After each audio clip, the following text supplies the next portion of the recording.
أعوذ بالله السميع العليم من الشيطان الرجيم بسم الله الرحمن الرحيم والصلاة والسلام على أشرف المرسلين سيدنا محمد وعلى آله وصحبه أجمعين. السلام عليكم ورحمة الله وبركاته.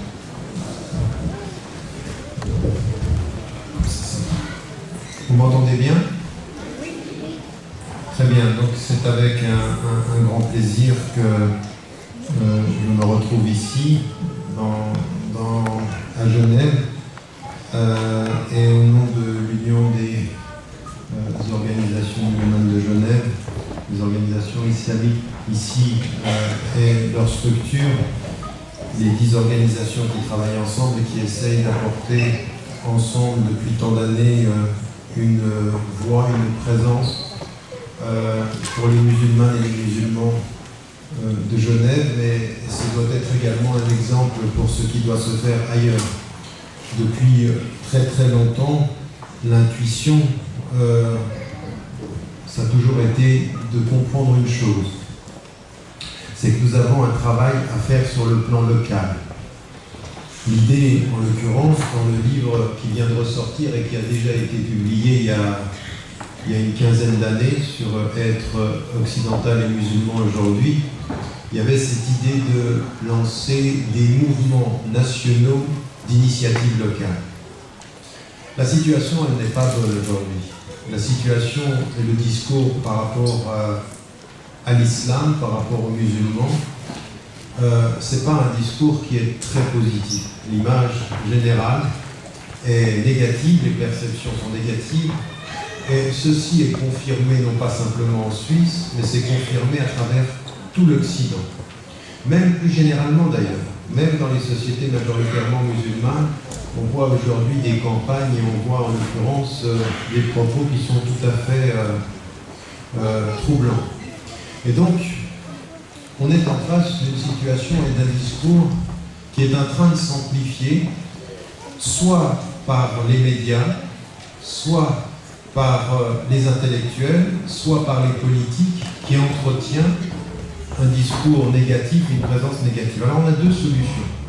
Soit on observe cela, et on l'observe depuis tellement d'années, puisqu'on s'aperçoit que depuis toutes ces années, tout ce travail qui a été fait sur le terrain, qui a été fait à la base, eh bien on s'aperçoit que les choses sont en train, non pas d'aller vers le meilleur discours, le discours inclusif, mais un discours de stigmatisation. Et vous le sentez tous les jours. Donc, à partir de ce constat-là, il faut se poser un certain nombre de questions. La première des questions qu'on peut se poser, c'est faire ce constat-là et développer une attitude victimaire. C'est-à-dire, elle serait naturelle, elle est psychologiquement compréhensible. Il est compréhensible aujourd'hui de se dire, mais avec tout ce qu'on dit sur l'islam, il y en a marre, on ne va pas s'en sortir, ils n'aiment pas l'islam ou ils critiquent. Ils, c'est eux, on ne sait pas très bien qui, mais c'est le discours ambiant. C'est le discours ambiant, c'est toutes ces institutions ou ces personnes, qu'elles soient journalistes, qu'elles soient des intellectuels, qu'elles soient des politiques. On a cette attitude-là. Depuis maintenant des années, il y a un autre discours. Celui qu'avec pratiquement toutes les organisations musulmanes du terrain, celui qui s'est développé, qui s'est densifié, qui s'est équipé et qui dit le contraire.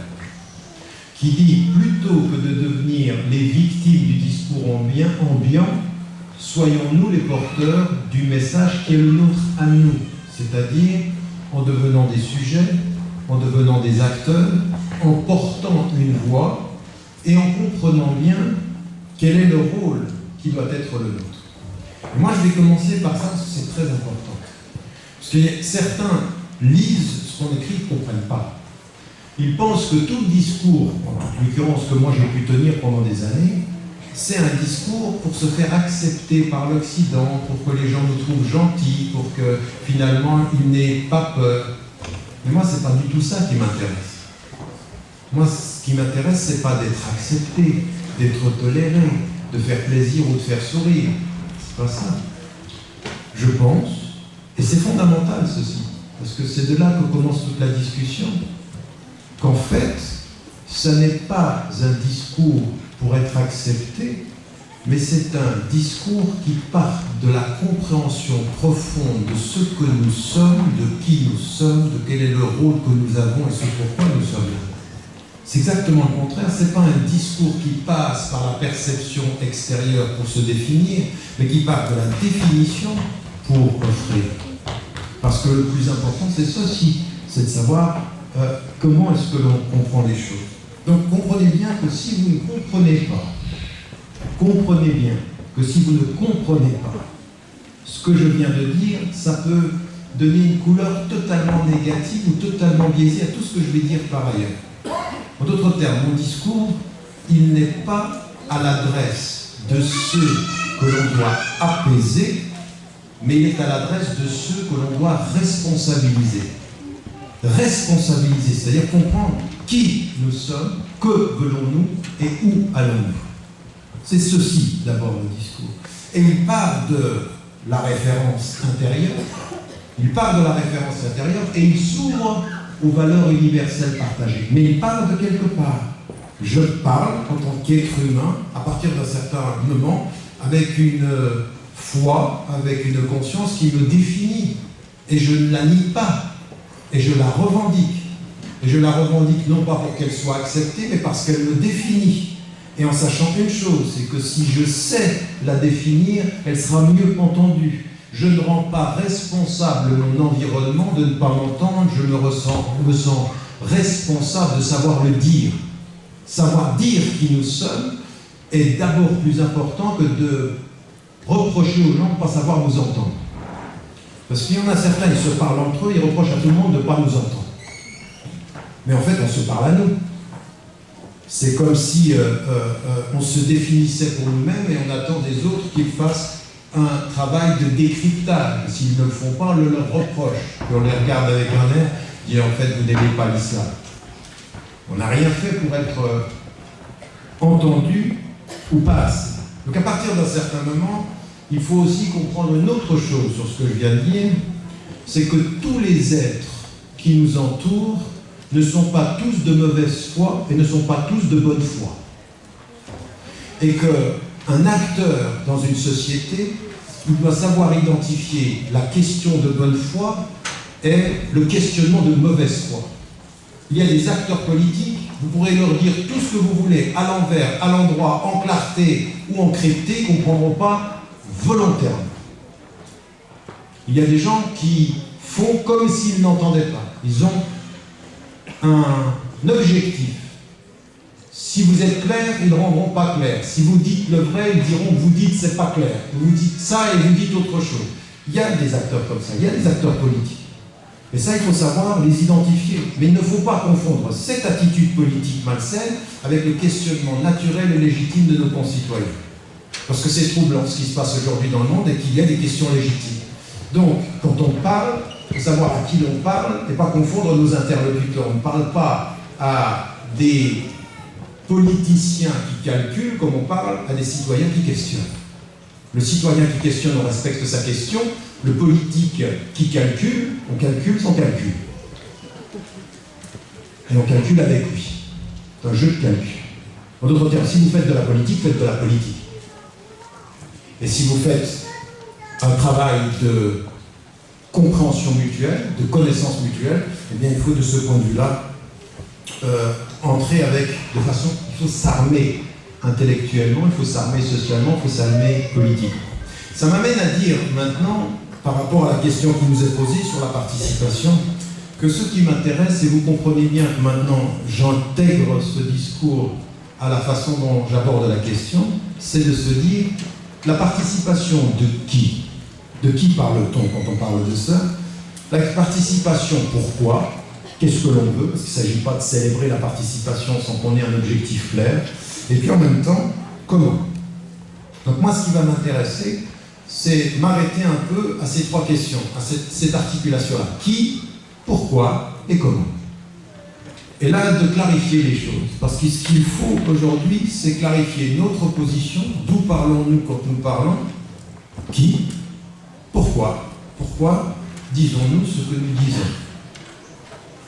Parce que on peut, quand on est politique, le pourquoi de l'engagement politique est souvent à voir avec le pouvoir, a souvent à voir avec des élections. Quelle est l'intention et l'intentionnalité de la présence musulmane en Suisse ou en Europe? Pourquoi? Pourquoi participer? Qu'est-ce qu'on cherche? Parce que certaines personnes, vous pouvez dire ce que vous voulez, dans leur intention, en fait, vous n'êtes que des calculateurs de convertis. C'est-à-dire, combien vont rentrer dans l'islam? Et malheureusement, il y a des musulmanes et des musulmans qui prêtent le flanc à ça. Ils comptent les convertis. Or, nous, ce n'est pas notre rôle. Ce n'est pas de convertir les gens, c'est être les témoins de nos valeurs et de nos principes. Et donc ici, il faut poser la question pourquoi. Après, comment on fait les choses? Comment ça veut dire aussi avec qui? Quels sont les partenaires de ce travail-là? Et c'est ce à quoi je vais venir tout à l'heure. Donc, c'est pour ça que je ne veux pas commencer directement, quand on parle de la participation, vers quelque chose qui est directement la participation sociale et politique. J'ai envie de dire, et de m'arrêter un petit moment avec vous sur le qui part du principe de la conception de l'homme. Qui? De qui parlons-nous? Et là, c'est aussi très important pour nous de ne jamais oublier que quand nous participons socialement, culturellement, politiquement, économiquement ou autre, en amont de la participation, il y a une conception de l'homme. Il y a une idée que l'on se fait de l'homme devant Dieu, de l'homme parmi les hommes et de l'homme au service des hommes. Et ça, il faut s'y arrêter parce que c'est le sens aujourd'hui même de la spiritualité d'un point de vue musulman. Aujourd'hui, dans le discours occidental, malheureusement, et ça se répand à travers le monde, on a souvent distingué le spirituel du religieux parce que le religieux s'est asséché sur les normes et le spirituel s'est dégagé. Or, aujourd'hui, le premier travail de réconciliation, c'est s'il existe un rituel religieux, il n'est peut-être que par la lumière spirituelle qui l'habite. Toute tentative de séparer le spirituel du religieux et de faire du spirituel un ordre de normes qui ne soit pas porté par une lumière spirituelle est destiné à se mourir, à s'assécher, à être une norme sans lumière. Et ça, c'est très très important. C'est pour ça qu'à des moments donnés, il faut s'arrêter. Allahu nur as-samawati wal ard. Dieu est la lumière des cieux et de la terre. C'est une cosmologie, c'est un ordre. Et il passe de nur as-samawati wal ard, mathalu nurihi kamishkat, et après il va dans le cœur de l'homme. Il est la lumière des cieux et de la terre, et il va dans le cœur de l'homme. Et ça, cette dimension de... Ces deux dimensions-là sont très très importantes. Je n'ai pas, pour ma part, envie de m'engager socialement en Occident en oubliant les deux lumières. J'entre dans la participation avec une cosmologie, un rapport de l'être humain à la nature, de l'être humain à une spiritualité qui va être liée au rituel mais liée au geste. Donc il y a ici quelque chose, il faut s'arrêter à cela. Ensuite, il faut, à partir de cela, à partir de l'idée de l'homme, entrer sur qu'est-ce qu'il y a à faire et pourquoi est-ce qu'on le fait. Alors, donnez-moi juste, prêtez-moi votre attention pendant quelques minutes sur le début de cette réflexion-là, parce que c'est ça qui est, à mon sens, le plus important par rapport à la cosmologie. Ce qui est, pour nous, fondamental, c'est qu'en fait, de qui parle-t-on?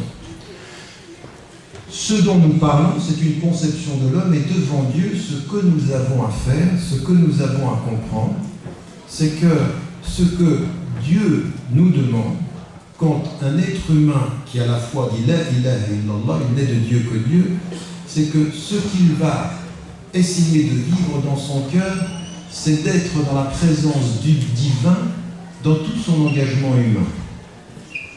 Et c'est le vrai sens de l'ibad. Je n'ai créé les djinns et les hommes que pour qu'ils m'adorent. Et cette dimension de l'adoration, elle est importante. Pourquoi? Parce qu'elle va rayonner sur tout l'agir humain. Au point que le prophète, quand il va parler de sa mission qui est d'apporter la lumière et de nous ouvrir sur sur le sens de la vie, il nous dit j'ai été envoyé que pour parachever les bons comportements. Comme s'il voulait dire, votre spiritualité, ce sera le bon comportement visible, mais qui est en fait ce qui est directement lié à la lumière de la foi. Et donc, cette conception de la spiritualité, elle va dire quoi? Elle nous dit quoi? Elle nous dit une chose nécessaire devant Dieu, c'est-à-dire que tout notre engagement, d'abord, dans le sens même de ce que veut dire le tawhid dans le cœur, libérer notre cœur de tous les shirk, c'est-à-dire de tout ce qui peut associer d'autres dieux, c'est-à-dire en termes d'adoration, d'autres dieux en termes d'association, ce pourquoi nous faisons les choses, c'est peut-être pour le pouvoir, c'est peut-être pour l'argent, c'est peut-être pour notre ego. Donc il y a un processus ici de qui parle-t-on?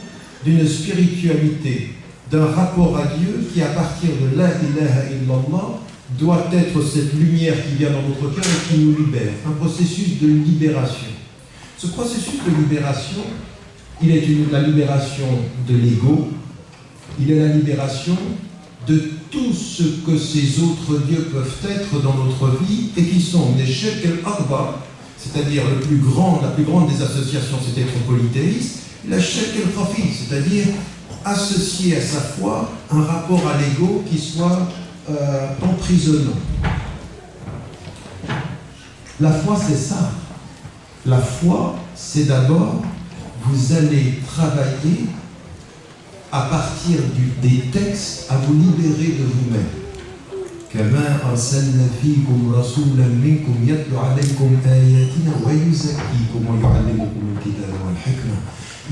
Comme il a envoyé parmi vous un envoyé tiré de vous qui va faire quoi? Il va vous lire les versets, c'est-à-dire il va vous psalmodier, il va vous réciter les versets, mais avec quelle intention? Directement pour vous purifier. Purifier, ça veut dire quoi? Qu'est-ce que c'est la purification? C'est la réforme de soi. Mais comprenez bien ce que je suis en train de dire, parce que c'est capital. C'est le rapport entre la réforme de soi et la réforme de l'environnement. Ça va dans les deux sens. Se réformer soi pour réformer son environnement, réformer son environnement pour se réformer soi. Parce que c'est capital ceci. On ne se réforme pas si on ne réforme pas l'environnement, parce que l'environnement, alors il a mis autour de nous des choses qui nous attirent. Donc il faut réformer l'environnement pour protéger son être, mais il faut réformer l'être pour changer l'environnement. Ça va dans les deux sens. Il n'y a pas de spiritualité de ce point de vue-là s'il n'y a pas une compréhension. Réforme-toi et réforme le lieu où tu vis. Et ça, c'est le message de l'islam. Le qui, ce sont les réformateurs. Et les muslihoun. Et les muslihoun. Les muslihoun, ce sont ceux, là où ils sont, ils vont transformer. Mais qu'est-ce qu'ils font d'abord? Ils ont bien compris une chose, se réformer soi. Parce que le premier ennemi de ma liberté, c'est étonnamment mon ego. Dire je, c'est s'affirmer en je, mais c'est être potentiellement enfermé dans le je. Donc ça, c'est très important de comprendre ce sens-là. C'est une conception de l'homme. C'est de qui parle-t-on? On parle ici de femmes et d'hommes qui, en même temps qu'ils disent Dieu, comprennent que le premier espace d'engagement, c'est eux-mêmes. C'est leur rapport à leur cœur, c'est leur rapport à tout ce qui va les entourer. Et de choses aussi qui sont dans leur vie quotidienne. Tout ce qui nous est donné, si nous ne le plaçons pas dans la juste lumière, peut être un piège.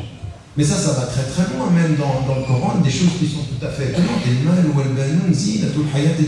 L'argent et les enfants. C'est-à-dire, c'est un cadeau un enfant. Quoi de plus beau pour un papa ou une maman qu'un enfant? L'enfant, c'est le cadeau qui vous rapproche du divin ou qui vous approche ou qui vous enferme dans votre ego. Ça dépend comment vous vivez cette relation avec votre propre famille. C'est-à-dire, comment considérer la famille, comment considérer le rapport que l'on a à son argent, des enfants. C'est la beauté de ce monde, et ce qui est étonnant, dans la beauté de ce monde, eh bien, le beau peut nous en libérer, et le beau peut nous y enfermer. C'est-à-dire que tout dépend de la façon dont on va y entrer. Je vous dis ceci pourquoi? Parce que quand on comprend ce que je suis en train de dire, on n'est pas du tout dans l'idée, mais comment est-ce que je vais plaire à mes concitoyens? Comment, en parlant ici, s'il y a des personnes ici qui ne sont pas de confession musulmane?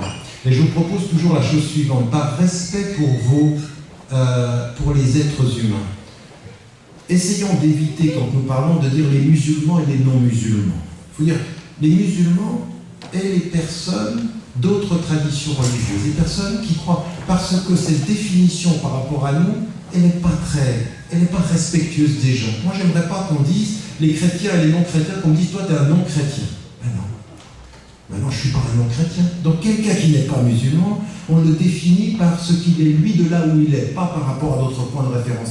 Et les autres traditions religieuses, et les chrétiennes, et les personnes juives, et les personnes bouddhistes. Il est très important aussi de savoir ne pas devenir le centre de notre définition du monde. Le centre, pour nous, c'est Dieu. Nous, on est à la périphérie, on essaie de venir au centre. On essaie de venir. Et c'est important, notre façon de parler, notre façon d'être entendu par les gens. C'est la façon dont on articule, mais c'est pas pour faire plaisir, c'est simplement par honnêteté intellectuelle, par respect de nos perspectives. Et donc ici, ce qui nous est mis en évidence dans notre travail par rapport à nous, c'est pas d'être accepté, dire attention, ce sur quoi je vais construire toute ma participation sociale, toute ma participation humaine, mon rôle sur cette terre est lié à une définition fondamentale de l'être humain devant Dieu dans un processus de libération de soi. Je ne serai jamais le prisonnier de votre perception, je veux devenir l'être libre de ma définition, de comment je me définis devant Dieu et devant les hommes. Donc je me définis de là où je suis dans un processus qui dit ma liberté. Parce que si je passe mon temps à m'en définir par vos perceptions, je deviens prisonnier de vos perceptions. C'est vous qui me définissez, c'est pas moi. Or, je dois me définir par moi-même. Et ça, c'est tellement important que c'est pour ça qu'il faut commencer par ça. Donc, c'est pas un exercice de style, ce que je suis en train de faire. Je replace le centre au centre. Le centre au centre. La ilaha illallah, processus de libération et qui comprend une chose, ce par quoi je vais me libérer, c'est en me réformant, c'est en travaillant sur mon cœur, c'est en travaillant sur cette compréhension d'une dimension très importante, c'est comment je vais vers la lumière. Comment je vais vers la lumière. Donc, ce que je vous disais tout à l'heure par rapport à cette notion de la cosmologie. Et là, c'est là où on comprend que ce travail qui va être de se changer soi-même, et c'est pour ça que Shatibi, c'est quelque chose de tout à fait particulier. C'était un savant qui s'est beaucoup arrêté dans le Muwafaqat sur les objectifs. Mais en même temps qu'il s'est arrêté sur les objectifs, il est revenu aux catégories du Coran. Et il dit l'Ahd al-Makki, la période mécoise, c'est-à-dire les premières révélations, elle donne une cosmologie. Elle donne un ordre du monde. Là maintenant il y a Dieu, tout ça ce sont des signes, trouve ta place. Et il y a une traduction de cette cosmologie dans la période médinoise, l'installation sur la terre et tout cela. Et il met en évidence que tout ce qui va venir à la Mecque pendant les 13 premières années, c'est une définition du rapport à Dieu, du rapport à l'homme, les principes fondamentaux de ce que va être même le taqwa, c'est-à-dire l'amour révérentiel de Dieu. Donc ici, il faut que nous, on comprenne bien ceci. À un moment donné, il faut se replacer vers l'essentiel et se dire, mais de qui parle-t-on? Comment est-ce que je me définis par rapport à ça? Eh bien oui, en fait, celui qui changera le mieux le monde, ce n'est pas celui qui s'y emprisonne, mais c'est celui qui cherche sa propre liberté avec Dieu. Avec Dieu, au-delà de tout ce que pourront dire les hommes. Avec Dieu, au-delà de tout ce que pourront dire les juges et ceux qui stigmatisent. Pourquoi je dis ceci? Parce que si vous ne trouvez pas la liberté avec lui, à un moment donné, vous aurez peur des jugements des hommes. Tous les prophètes, tous, que Dieu les agrée, tous, ils ont fait. Qu'est-ce qu'ils ont trouvé en face d'eux? Ils appelaient à la paix, ils ont trouvé des gens qui voulaient la guerre. Qu'est-ce qui a fait qu'ils ont résisté? Parce que leur liberté, elle n'était pas dans ce que disaient les hommes, mais de ce pourquoi ils étaient venus, leur mission. Ils avaient une mission. Donnez-moi le soleil dans la main droite, la lune. Je ne m'arrêterai pas, parce que vous n'êtes pas mon objectif. Mon objectif, c'est ma liberté avec lui. Et c'est le pire que ça. au sens le plus profond de ça. Contre votre propre intention, je vous servirai encore. Parce que c'est lui qui me dit de vous servir, même si vous vous servez mal pour vous-même. Même si vous êtes vos propres ennemis, je serai le serviteur. Et ça, c'est très important de comprendre qu'à un moment donné, malgré tout ce qui se dit en Occident, il faut qu'on pense qu'on se pose la question de savoir qui. On a un rôle, on veut simplement disparaître dans la masse. Il y a un rôle, il y a quelque chose à apporter dans cette société. On a un rôle de valeur ajoutée ou simplement intégrez-vous, disparaissez, devenez comme tout le monde. Moi, je suis désolé, je ne veux pas devenir comme tout le monde. Parce que tout le monde m'inquiète. Ce que je veux, c'est répondre à cette valeur ajoutée dans la société. Et tout ça commence parce que je suis en train de vous dire là, par cette première dimension, cette dimension est cosmologique, ce rapport à l'univers, qui est aussi important et qui fait que ce que Dieu demande, et comprenez-le de façon cosmologique, de façon d'une conception du monde. C'est que Dieu est l'ami, il est celui qui est l'ami des croyants, il les sort des ténèbres vers la lumière. Il y a un processus de libération personnelle. Ce qu'on a envie de voir aujourd'hui dans la société, même suisse, même occidentale, c'est une valeur ajoutée lumineuse, une lumière, quelque chose qui apparaît, qui va être ce témoignage et on va voir comment. Ça, c'est un premier élément. Et ça veut dire que tous autant que nous sommes, je vais vous dire une chose, là je parle à ceux d'entre vous qui sont musulmans, mais toute personne dans cette salle qui est chrétienne, qui est juive, qui est bouddhiste ou hindou, ou qui est athée, ou qui est agnostique, ce que je dis là, elle comprend tout à fait. Il n'y a pas un être sur la terre qui ne sait pas ce que ça veut dire « réforme-toi pour devenir un peu meilleur ». Il n'y en a pas une, il n'y en a pas un qui ne comprend pas ce que je dis. Ce que je viens de dire, c'est le message le plus profond de l'islam et le plus universel de l'humanité. Deviens meilleur, change-toi. Et ça, c'est un appel que nous, on comprend. Nous, tout ce qui nous est dit, même dans le prophète quand il s'est défini, il dit « Je suis venu pour parachever les bons comportements », c'est ça. Et quand on parle de lui, sa femme dit « Il était la personnification du Coran ». Donc quoi? Quelle est sa visibilité? Quelle est sa lumière? Elle vient d'où sa lumière à lui? Sa lumière, elle vient de ses valeurs morales. Et Sadaqul Amin, c'est-à-dire celui qui fut avant la révélation l'être de fidélité, l'être de la parole donnée, l'être qui respecte les dépôts. Donc il y a quelque chose qui vient de lui qui est important. Tu es d'un noble caractère. Et parce que tu es d'un noble caractère, tu portes le changement de toi, et en changeant le changement de toi, tu changeras le monde. Il faudra changer ce monde. Donc ce double élément, il est capital. Donc moi, je ne suis pas entré là, je ne suis pas là pour... Je n'ai pas envie de faire de notre participation un calcul politicien. Non, non, non. C'est fondamentalement une disposition spirituelle. C'est fondamentalement une disposition philosophique. C'est fondamentalement une disposition du cœur d'être intelligent. Ce n'est pas un calcul. C'est pas un calcul. C'est pas d'essayer de convaincre. C'est d'essayer de se réconcilier avec nos valeurs. Ayons dit cela maintenant, on en vient à un deuxième élément qui est ce que je vous disais. Ceci n'est pas possible si dans notre travail, il n'y a pas un aller-retour entre se réformer soi-même et réformer le monde. Et moi, ce qui est impressionnant, vous savez, le prophète, dans un premier temps, vous savez que quand il est à la Mecque et qu'il reçoit les éléments fondateurs, la prière de la nuit, tahajjud, quand on l'a dans Surat al-Muzammil, on a dans beaucoup de sourates du Coran, le fait que le prophète, salam, prie quand les gens dorment, il est dans une atmosphère, dans une dimension spirituelle qui va le libérer de ce que les gens ont pour qu'il puisse devenir un être devant Dieu. Et quand il arrive à Médine, où il va falloir justement être dans la participation sociale, il arrive à Médine, qu'est-ce qu'il fait? Le premier geste, on le sait, ça c'est aussi très important, il va faire construire, et il va construire une mosquée. Cette mosquée nous dit deux choses. Partout où nous sommes, la dimension verticale prend le dessus, c'est-à-dire l'être, le sens. Nous sommes là pour lui. Partout où nous sommes pour lui.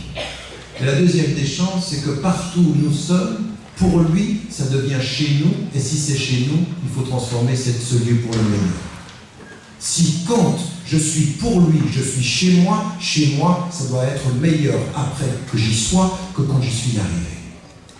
Si vous êtes chez vous en Suisse, si vous vous installez en Suisse, et que des mosquées ont été établies, c'est dire nous sommes chez nous, et il faut que la Suisse devienne meilleure demain. Non pas en comptant le nombre de musulmans, mais en multipliant l'éthique, le bon comportement et la justice là où nous sommes.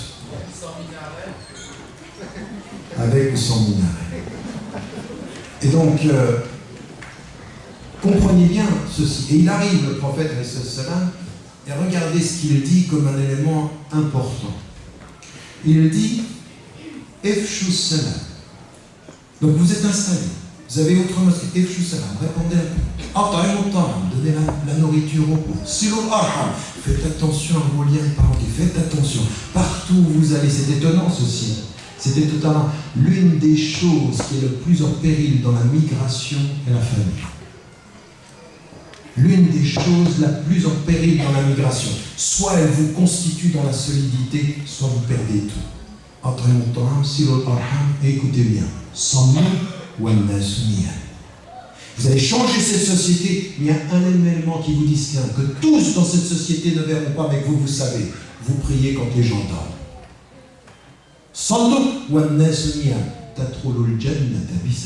Et vous rentrerez au paradis dans la paix. Écoutez bien ceci. Il vient à Médine, il va changer la société et il appelle les gens à faire attention. Ne perdez pas le sens. Vous êtes au service des hommes, vous vous occupez des pauvres, vous faites attention. Et regardez comment ça va crescendo. Efshus salam, c'est pour tout le monde. At'imut ta'am, les pauvres. Silul arham, votre famille, sallu alayhi. Regardez le crescendo. Regardez comme c'est impressionnant. Efshus salam pour tout le monde. Répandez la paix. At'imut ta'am, attention aux pauvres. Silul arham, votre famille, sallu alayhi. Vous, toi personnellement, prends en compte ceci. Et qui est-ce qui rentrera au paradis, toi? Tadkhulul jannata bisalam. Subhanak. C'est-à-dire, c'est incroyable. C'est-à-dire, c'est vraiment une attitude où on comprend bien. Attention. Et donc, là, cette parole du prophète, elle fait exactement le sens inverse de ce que je viens de dire, qui commence par soi, et là, maintenant, on va rentrer dans la communauté. On va rentrer dans la communauté, dans la société des hommes, et dans la société de tous, les êtres humains, du point de vue général. Et donc, ici, ce que je voulais mettre en évidence, c'est ce que nous avons à faire. Ce que nous avons à faire du point de vue de notre communauté, de notre société. Alors juste pour ne pas, comme c'est un temps court et que je vais essayer d'être le plus synthétique possible, regardez par rapport à la visibilité, par rapport à ce que je viens de dire. Vous trouvez dans le Coran une formule aussi qui est étonnante, mais qui va nous expliquer et qui va faire le prolongement. Qui, donc des femmes et des hommes, qui au nom de leur foi comprennent qu'ils doivent se réformer eux-mêmes, mais que la condition de leur réforme personnelle, c'est la réforme du lieu où ils sont, puisque ça va dans les deux sens. Je me réforme pour ma liberté devant Dieu et je sais que tout ce qui me fera acquérir de la liberté devant Dieu devra aussi avoir un impact sur le lieu où je suis pour protéger ceci. Donc ça va dans les deux sens. Je ne peux pas imaginer une vie morale si tout ce qui est autour de moi est dans l'injustice, la corruption et le mensonge. Donc je dois assainir mon environnement. Mais ça c'est important même, vous savez, c'est important même du point de vue de la nature. C'est pour ça que cette spiritualité-là, vous savez, le prophète une fois, Bilal il vient vers lui le matin et il le trouve en train de pleurer parce qu'il a entendu un verset qui lui parle de tout cet environnement-là. Faites attention, soyez conscients de l'environnement. Il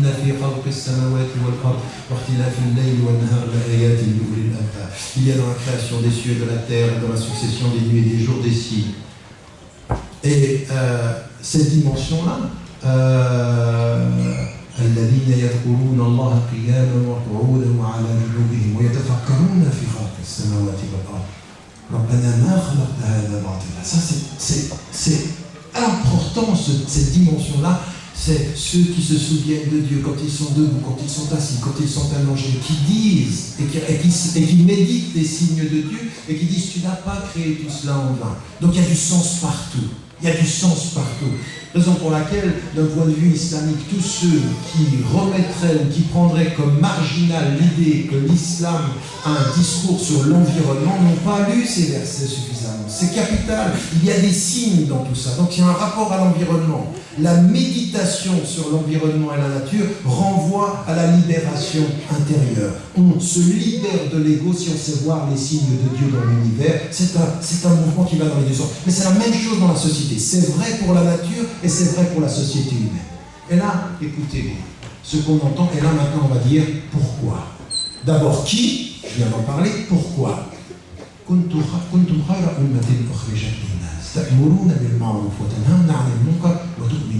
Regardez comment est construit le verset.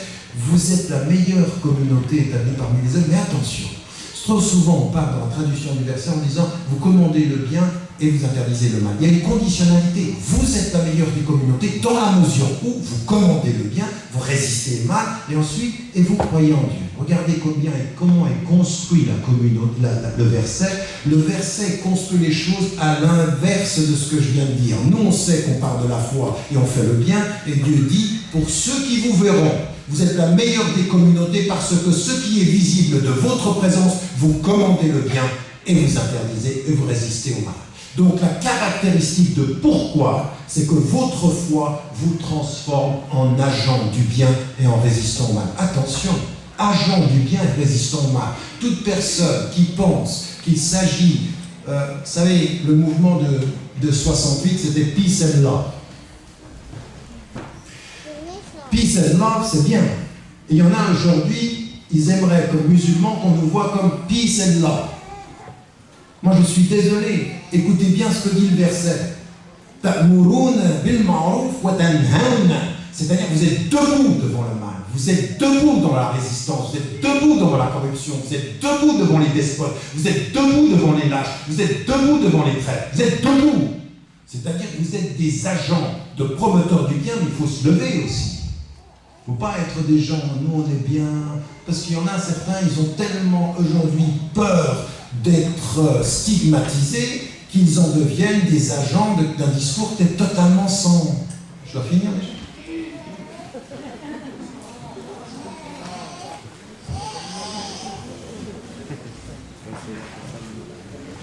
Donc ce que je disais, c'est dans la mesure où vous promouvez le bien, et donc c'est ça qui vous fait une communauté du bien. Et donc vous devez... Alors le pourquoi, c'est parce que votre présence là où vous êtes, sa particularité à l'image de ce que le prophète a dit de sa présence, je suis venu pour parachever les bons comportements, et bien il va falloir qu'elle se voie comme ceci. Vous serez la meilleure de cette communauté, non pas par votre sang, non pas parce que c'est marqué musulman ici puis que ça suffit, non, ça doit se voir dans le comportement. Notre participation, elle est là où nous sommes de promouvoir le bien. Et là où nous sommes, quand nous voyons le mal, même dans notre communauté, il ne suffit pas d'être musulman pour être honnête. Et il ne suffit pas d'être musulman pour être compétent. Nous, on a la totale, on a des musulmans malhonnêtes incompétents. Certains. Mais on en a des honnêtes et des compétents. Donc la qualité de musulman ne dit rien de la compétence et ne dit rien de l'honnêteté. Ce qui va être important, c'est savoir voir le bien là où il est, même si le hadith est daïf, mais il apporte quelque chose qui est la quintessence même de l'attitude du musulman. La sagesse, c'est la propriété perdue de la musulmane et du musulman. Il est le premier à l'apprendre, ou elle est la première à l'apprendre là où elle la trouve. C'est-à-dire on cherche la sagesse. Nous, ce qu'on veut, c'est la sagesse. Et on va trouver la sagesse chez des esprits qui ne sont pas de notre tradition, et on va trouver la malhonnêteté chez les gens qui sont de notre tradition. Ce qui va être le paramètre, et il faut prendre un élément du discernement, c'est pas que tu sois musulman comme moi, c'est est-ce que tu es pour le juste ou non. Est-ce que tu es juste ou non? Et c'est pour ceci que nous avons à comprendre que nous participons d'abord au nom de principes qui sont les nôtres. Et donc ici, ça c'est un élément qui est le message global. Vous êtes cette communauté qui doit se distinguer par la conditionnalité de promouvoir le bien là où ils sont et de résister au mal. Et c'est confirmé par quel élément?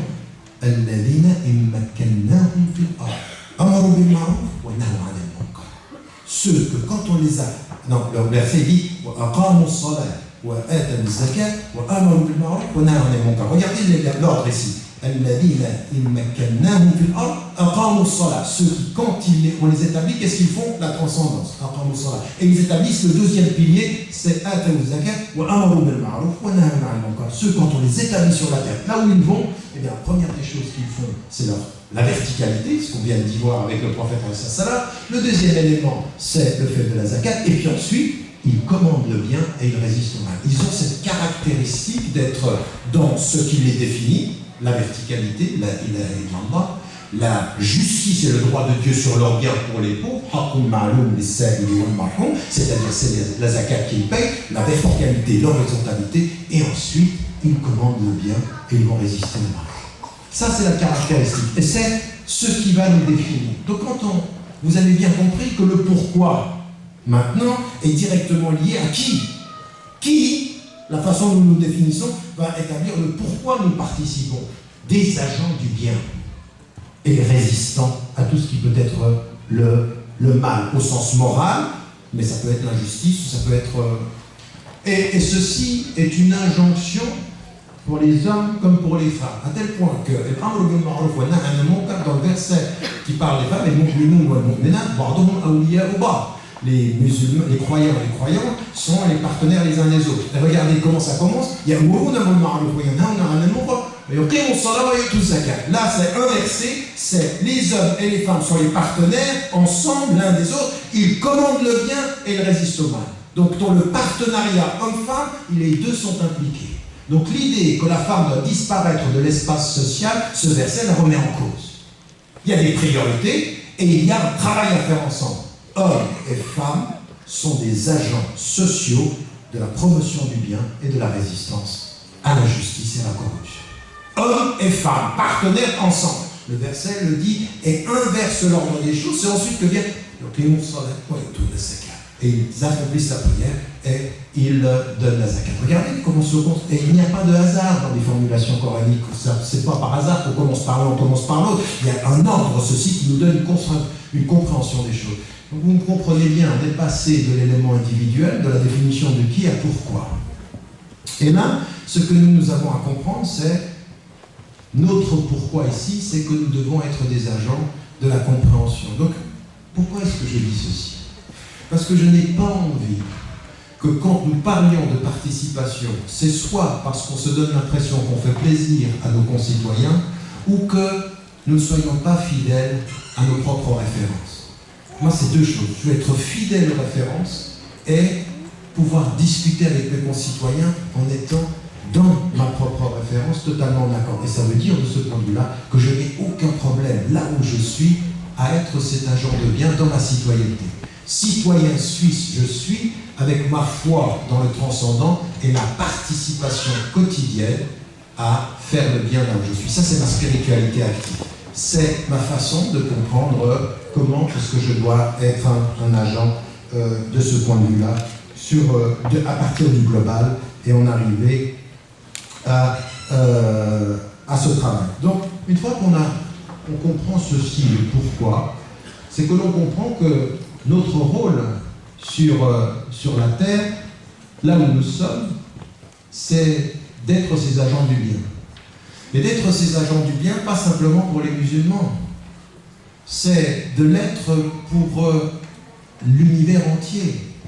C'est-à-dire que quand on vous dit, vous qui êtes musulmans et musulmans, vous suivez qui? Qui est votre modèle? Le prophète, vous connaissez ceci, vous avez dans le prophète le meilleur des exemples.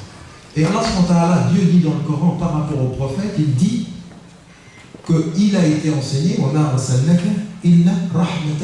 t'es une miséricorde, t'es une grâce, t'es un cadeau pour l'humanité. Pas l'humanité seulement, les mondes visibles et l'invisible. Il est, de ce point de vue-là, notre exemple. Il est venu comme une miséricorde, comme un cadeau pour les mondes et l'humanité. Rahmatan lil alamin. Et nous qui devons le suivre, aujourd'hui, même si tout le discours, tout ce qu'on entend à la radio, tout ce qu'on entend à la télévision, tous les discours faisaient de nous une présence négative, au-delà de ça, et au nom de la liberté dont j'ai parlé au départ, nous devons être une miséricorde pour les mondes. Contre même ceux qui seraient contre notre discours, au sens où nous le faisons au-delà des critiques qui nous sont portées. C'est-à-dire, nous sommes libérés de votre critique, réconciliés avec notre mission. Je répète, nous sommes libérés de votre critique, réconciliés avec notre mission. Parce que nous avons compris d'où ça vient. Pour nous, nous avons une mission d'être des agents du bien. Et je répète bien une chose, nous n'avons pas pour objectif de convertir nos concitoyens. Nous sommes là pour être les témoins du bien. C'est l'autre versant du verset qui dit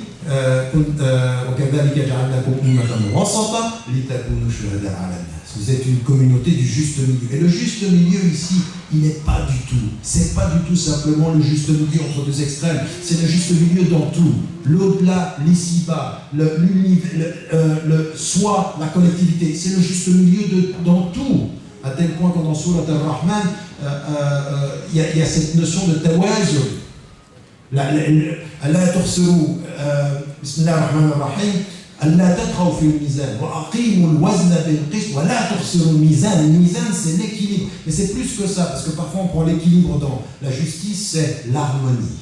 L'harmonie, c'est-à-dire de réussir à être... Et l'harmonie, qu'est-ce que c'est en termes spirituels? C'est la paix intérieure. L'harmonie, qu'est-ce que c'est en termes social? L'harmonie sociale, c'est-à-dire la justice qui permet que l'on vive ensemble. L'harmonie, c'est la chose la plus difficile qui soit, spirituellement, intellectuellement et socialement, l'harmonie, c'est-à-dire faire vivre les opposés, faire vivre les contraires, avoir un concert dans la diversité, une unité dans la diversité. C'est extrêmement difficile.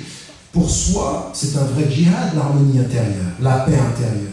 Et donc là, ce qui nous est donné, c'est soyez des agents de cette harmonie. Soyez des agents de non pas ce qui est dans l'excès. Vous êtes des témoins de ça. Ayant dit cela, ça veut dire, maintenant qu'on en vient, et ce sera mon dernier élément, à partir de tout ce cheminement-là, pourquoi? Parce que c'est une mission, parce que nous avons à être des êtres qui changent le monde. Et quand on m'amène à demander à définir l'islam pour les êtres humains, pour moi c'est ça, se réformer, réformer le monde. Se réformer pour s'approcher de lui, réformer le monde pour mieux le servir, et ça nous permet de mieux nous rapprocher de lui. Donc c'est un cercle vertueux. Une fois qu'on a dit ceci et qu'on entre dans cela, après il faut se poser la question de savoir comment on fait ça. Comment est-ce que l'on doit faire cela là où nous sommes et à partir de quelle réalité? Premier élément sur lequel il faut qu'on soit d'accord, et ça je l'ai répété dans le dernier livre qui est sorti en fait c'est un livre qui est sorti il y a une quinzaine d'années, et j'avais mis ceci en évidence comme étant des éléments qui sont importants. Quand vous êtes en Suisse et que vous avez une loi qui reconnaît votre liberté de conscience et votre liberté de culte, c'est-à-dire le fait que vous puissiez prier, le fait que vous puissiez pratiquer votre religion, et qu'en même temps on va reconnaître le fait qu'on respecte le fait qu'il y a une collectivité dans la foi, il y a une communauté de foi, mais à partir du moment où le cadre légal protège ceci, eh bien nous sommes dans un cadre où on a un contrat de citoyens avec l'État. Et nous, ce qu'on a dit depuis longtemps, nous n'avons aucun problème avec la loi. Nous n'avons aucun problème avec la loi suisse, aucun problème avec la loi française. Tellement on n'a pas de problème que ceux qui ont un problème avec nous veulent changer la loi. Historiquement, c'est vrai. Historiquement, c'est exactement ça. Quand je disais ceci à Faïsiga, je dis mais moi j'ai aucun problème avec la loi. C'est que je respecte plus la loi que vous, puisque vous voulez passer outre en voulant changer la Constitution.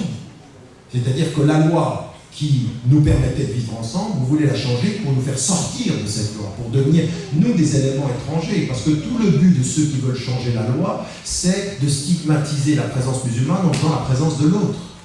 Parce que nous n'avons aucun problème avec ça. Donc cette idée de la loi, elle est importante. Et nous, à partir de nos références, une fois que nous sommes dans un cadre légal, nous respectons la loi et on sait, le prophète l'a dit, les musulmans, les musulmans respectent les médecins, mais quand il y a un contrat, on le respecte, nous.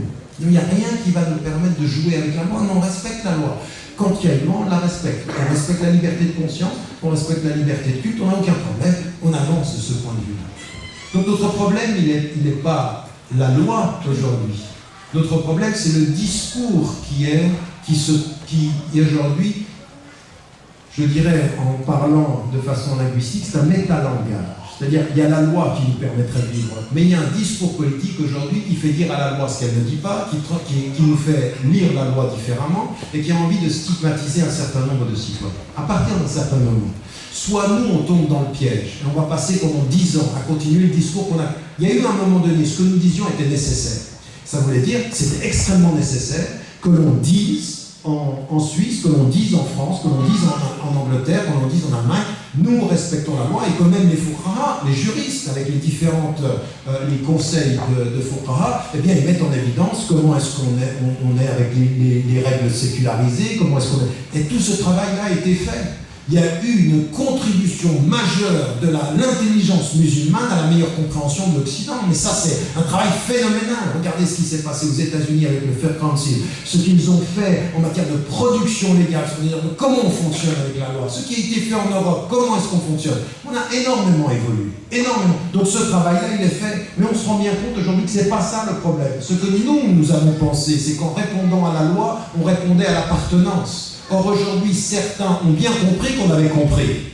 Donc, ils ne jouent plus sur la loi qui est un problème, ils jouent sur l'appartenance culturelle et religieuse en disant, vous savez, il y a, je ne sais pas si vous avez entendu, enfin non, je ne vais pas rentrer dans le débat français de ce point de vue-là, même si il y en a certains, ils ont envie de dire, il y a intrinsèquement dans l'islam quelque chose qui ne peut pas entrer dans ceci. C'est pas possible. Et vous savez que c'est autre chose qu'il veut dire. C'est-à-dire que le jour où ce discours-là montre d'abord son vide et même l'incompétence de ceux qui le disent, à partir d'un certain moment, il est évident que la citoyenneté qui est la nôtre va avoir un impact sur la politique intérieure et sur la politique internationale. Et il y en a qui ont peur de ça. Ils ont peur de la présence normalisée des musulmans. Et moi, c'est ce que j'ai toujours dit à tous les musulmans. C'est pour ça que je dis, moi, ça ne m'intéresse pas d'être accepté. Il faut normaliser notre présence, il ne faut pas la banaliser. La normaliser, nous sommes suisses, nous sommes français, mais on ne va pas banaliser. Moi, je ne suis pas banal. Je n'ai pas envie d'être banal, je n'ai pas envie d'être passe-passe. J'ai envie d'être un témoin de quelque chose. J'ai envie de porter quelque chose. Et le témoin de quoi? De celui qui, quand il voit le bien, le promeut, et de celui qui, quand il voit la corruption, l'injustice et tout type de comportements qui sont inhumains, eh bien, qui se lève. Celui qui se lève devant l'inhumain est celui qui promeut l'humanité de l'homme. Et ça n'est pas banal aujourd'hui. Ce qui est banal aujourd'hui, c'est la démission des hommes. Nous sommes dans des situations où on est tous en train d'être des victimes. Beaucoup de musulmanes et musulmans aujourd'hui jouent aux victimes, ils ne nous aiment pas, mais voilà. Et puis ça nous plaît de dire qu'ils ne nous aiment pas. Et on entretient ce discours victimaire. Et de l'autre côté, vous avez exactement la même chose. Ces musulmans, ils sont en train de nous coloniser, il faut faire attention, et on est les victimes. Donc, dans l'univers des victimes, il n'y a plus de responsables. Or, tout le discours que je tiens aujourd'hui, c'est un discours de responsabilisation. C'est comment on fait maintenant. Alors, le comment, il est très important. C'est-à-dire qu'à partir d'un certain moment, quand on est citoyen suisse, de confession musulmane, il faut déjà commencer. Je vais vous étonner. Et ça, c'est ma position, vous ne pouvez pas être d'accord. Mais à un moment donné, quand on a compris qu'on est là pour commander et pour soutenir et pour défendre le bien, tout ce qu'on fait, il ne faut pas que ce soit systématiquement là marqué musulman, musulman, musulman. Il faut que les musulmans parlent moins d'islam et montrent plus les principes qui sont les leurs dans leur comportement. Ça n'est pas d'afficher. Bien sûr. Donc, il me demandait de vous donner le temps pour vos questions, démocratiquement. Donc, il faut que... Mais, je vais vous le donner. Donc, premier élément, c'est de dire, la loi, on n'a pas de problème, et ça, on l'a suffisamment répété.